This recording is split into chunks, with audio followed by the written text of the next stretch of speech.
عمومی طور پہ ہمارے ہاں جو محبت کی شادیاں کہی جاتی ہیں وہ زیادہ تر ناکام ہوتی ہیں اور طلاق تک نوبت پہنچتی ہے۔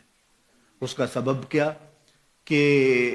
کچی عمر کے بچے اپنے جذبات سے فیصلہ کرتے ہیں اور ان کی نظر کے اندر صرف ایک دو چیز دیکھنے کی ہوتی ہے جس سے وہ فیصلہ کرتے ہیں، لیکن کہنہ مشق اور گرم سرد چشیدہ والدین اس بات کو جانتے ہیں کہ ہماری اولاد کی ترجیحات کیا ہیں اور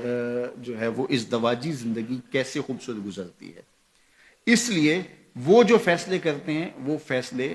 جو ہے وہ بہت اچھے ہوتے ہیں۔ کبھی ایسا ہوتا ہے کہ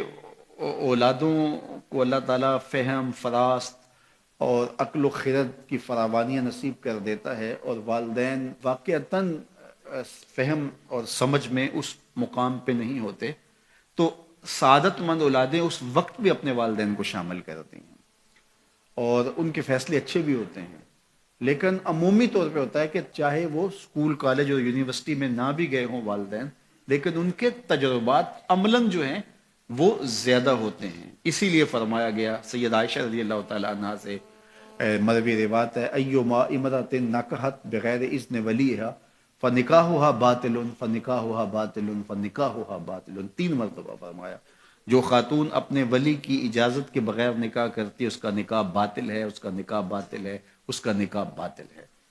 تو عمومی طور پہ وہ نکاح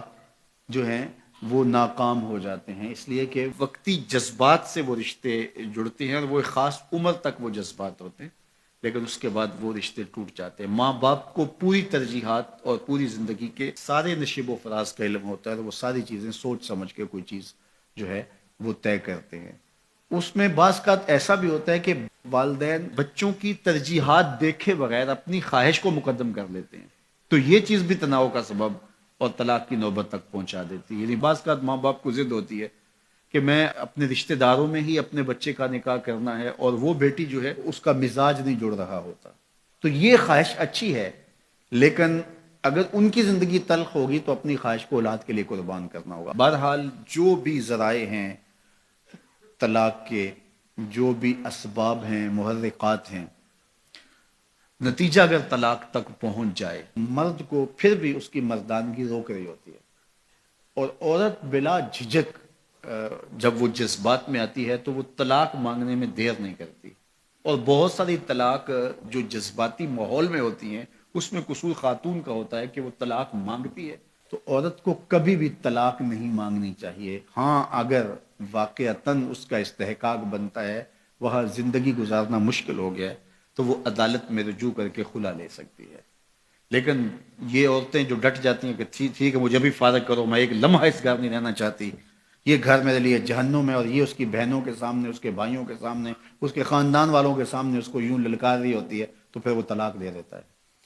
اور بعض کا وجہ نہیں ہوتی کہ وقتی تناؤ ہوتا ہے۔ تو حضرت امام ابو داود نے حضور کا یہ فرمان لکھا ہے کہ آقا کریم نے فرمایا کہ جو خاتون بغیر عذر کے اپنے شوہر سے طلاق مانگتی ہے وہ جنت کی خوشبو بھی نہیں پائے گی، اور جنت کی خوشبو 500 سال کی مسافت سے آنا شروع ہو جائے گی۔ تو جو بغیر عذر کے اپنے شوہر سے طلاق مانگتی ہے، تو یہ بات ذہن میں رکھیے گا کہ عورت نہیں چاہتی کہ یہ اس کے وقتی جذبات ہوتے ہیں، وہ یہی چاہتی ہے کہ میں سرخ جوڑے میں اس گھر میں آئی ہوں تو سفید کفن میں واپس لوٹوں اس گھر میں،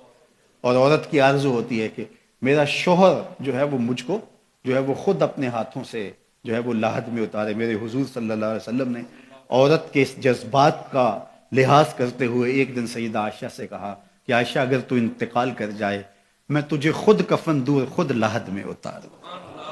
تو حضرت عائشہ رضی اللہ تعالیٰ عنہ کی چشمان اقدس سے آنسو آ گئے کہ یہ اگر ہو تو میرے لیے اس سے بڑا کیا احساس ہے کہ میرا شوہر میرا خود جنازہ پڑھے اور خود مجھے کفن دے اور خود مجھے لاحد میں اتارے۔ تو گھر ٹوٹنے سے بچیں، اور میاں بیوی کا جس طرح یہ دنیا میں رشتہ ہے تو یہ رشتہ آخرت میں بھی قائم رہے گا، اور جب خاتون جنت میں جائے گی تو یہ جو ہے وہ ان حوروں کی جو مرد کو جنت میں عطا کی جائیں گی، یہ ان کی سردار ہوگی، اور اس کا حسن و جمال ان سے فراواں ہوگا، اور اللہ تعالیٰ اس کو وہاں جو عزتیں دے گا، چونکہ وہ دار الجزا ہے، دار العمل تو ہے نہیں ہے، تو وہ دیدنی ہوں گی۔